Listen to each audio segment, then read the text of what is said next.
Good morning, everyone. Okay, I took my plait out of the way.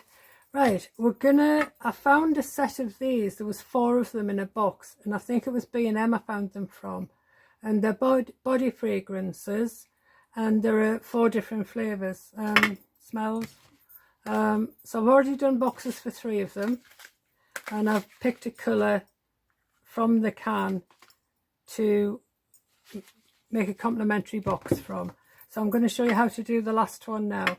So from a sheet of double-sided paper, quite heavy weight, and again this is going back to the B&M paper pads I picked up a few weeks ago. Sorry about bumping the camera, I just need to stand up now and check it hasn't moved too far. There we go. Right, so cut a piece of your paper measuring 21 by 15 centimeters. Then on the 15 centimeter line side, you need to score at 1, 4.5, 8, 11.5. Okay, so that's going across there. I'll go through that again. 1, 4.5, 8 and 11.5. Okay, then turn it 1/4, but turn it so that if your paper is directional, the first score line we're going to make is on the bottom, so make sure your paper is facing the right way up. Okay, so the first score line for the bottom of the box is 3.5, 15.5 and 19. I'll do that one more. 3.5, 15.5 and 19. Okay, so fold and burnish all of those lines in, and then turn it so it's the wrong side facing you. And I've already marked up which sections we're going to cut away. Okay, so the first one I'm going to cut is this little tiny slim rectangle from the bottom here. Then I'm going to wedge so that the gluing panel has an indent in it. I'm going to wedge at the top again of the same gluing panel.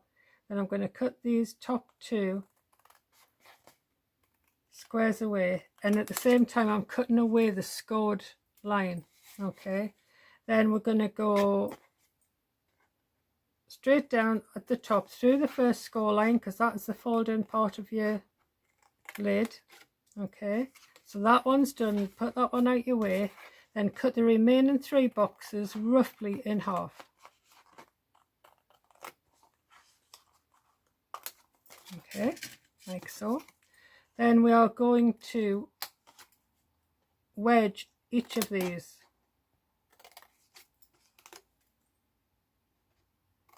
Don't go mad with your wedges, because 2 of them are what hold the flap inside the box, or help to hold it. Okay, so 3 wedges there. Then turn it to the bottom and just cut straight through the center of your score line up to the first score line.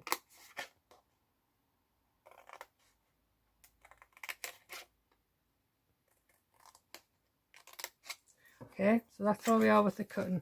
Then on this additional flap up here, very tiny little amount, I'll try and catch it to show you, a very tiny little wedge on either side. We can take more away later, we can't add it back in, and this is what holds the box closed. Okay, so that's where we're up to now. I'll leave that there a second till I get rid of the scrap. There we go. Right, you will also need a piece of acetate which measures 3.5 by 10 centimeters, and that's going to form your window there. Okay, and cut yourself a scrap of card that measures 2.5 by 9 centimeters, because we're going to go old school and use that as a template to cut out the window for the acetate. Okay, so one tip I do have for you is this window needs to be in the center of these 2 score lines either side, but it needs to be low down in the box itself, because this flap when tucked in will be visible otherwise, so we need to drop that down, and besides it's just a plain black cap above there, so it's not pretty anyway. So make sure, you can see I've done several of these, make sure you position this template low down to the bottom of the box, but not so low that you can't get some tape in to stick your acetate down. Okay, so I'll actually measure it for you. So I'm going about 2.5, just under 2.5 centimeters from the top, and just over 0.5 centimeter from the bottom. Okay, so make sure your template's stuck well. And you know this is the front, because if that's the lid, it makes sense that this is going to be the front to tuck into it. Okay, I forgot to mention that bit. Okay, so with your craft blade, carefully go around your template. Use your template to put the blade up to. I may need to change my blade soon. I can tell when my blade needs changing if it doesn't cut through the first time, but I can also tell when it has cut through, because I use a glass cutting mat, so you can hear it grinding. I still haven't decided if a glass cutting mat is better than the usual self-healing mats when it comes to your blade, the life of. But glass cutting mats have their purpose. But when it comes to trying to hold things still, then it's difficult. That's the one downside of a glass cutting mat. Anyway, so you've cut your aperture out. If you don't have all of this like I have, you could have a plain piece of card on the back and use it as some kind of tag to hang from your card or your box, or for another card or whatever. Right, I'm using 2mm tape. I usually use 3, but I've got 2 and that works just as well. And I'm going double-sided tape, sorry, and I'm going all the way around the aperture. There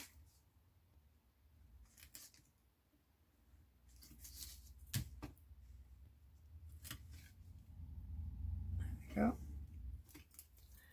Now, I'd always advise you to burnish down your tape. This does 2 things. 1, it bonds it to whatever it's stuck to. But 2, it also helps you lift the carrier paper off. So I use the back of an old craft knife. And when I say the back, I mean the blunt side. And I simply slide it under once I've burnished the tape down. And it helps you pick up the carrier paper easy. More easily. Spending too much time on my own. Okay, so I've removed the carrier paper. I always leave the sticky note on my acetate so I can find it, because it does tend to disappear on this work surface, on this mat. Okay, so what you're aiming for is not only to get it central, but to cover the tape you've just laid down as well. Okay, then burnish it into position against your tape. I've given you a little bit extra at the top so that you've got somewhere to hold while you're trying to get it in the right position. So that's where we're up to now. So you've got your window in your box. Okay. Right. Nearly home. Now fold your glue and flap over. Put some glue on.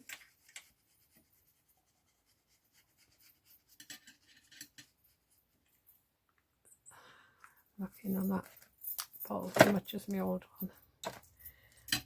Just going to wipe some of that glue off, because the bottle I had filled last night is coming out too fast. Right, so bring up the other side and line up the score lines. Okay. Once you've done that, lay it down on your work surface and just gently burnish that glue and flap to secure it. Okay, good. Still no glue on my acetate. Okay, so we have 4 full flaps for the bottom to give it more weight. Not that the can is heavy. Okay, so we fold the front flap in last, always. And this is because if we didn't, you would see all the edges of the papers from the other gluing flaps, okay? Whereas if we do it with that at the end, all you've got is a nice fold line, okay? Right, so better. Just pop your first side glue and tab in, put glue on, drop the other one over the top of it, more glue, drop the back one over the top of that, and finally on your front glue and tab, make sure all the edges have got glue, and then fold that over, because we're going to spread the glue out from inside, okay? So fold your flaps out of the way and gently work the glue in with the end of your bone folder or a ruler. And if you've got any raw edges that seem to be sticking out too much, just with this end of your bone folder, go to that edge and just tap it. It's easy to do on the work surface, but you won't be able to see what I'm doing.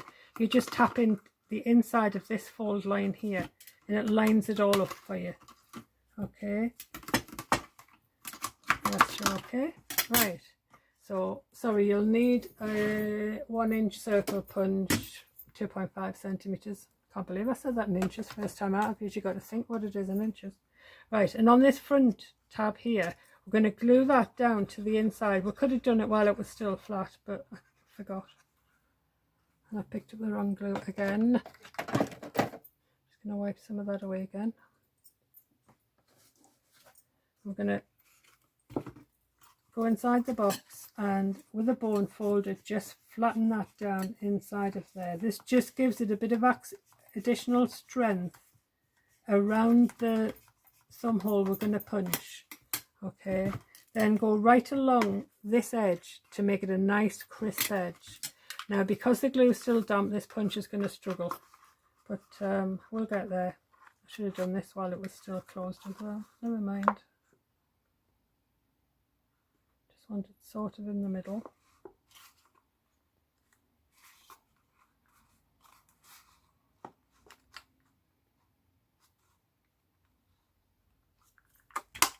Oh, went through first time, nice one. Right, deformed my box a bit, but hey ho. Right, so we are done. Oh, all we need now is to make sure that this lid, and because I've slightly torn that, it might not work, that this lid tucks in to there nicely and doesn't pop out. So you can turn your box upside down and shake it, but that lid isn't going to open. Okay, so there you go, full set of 4. It's a nice little present. I did get some glue on the acetate. Okie dokie, bye!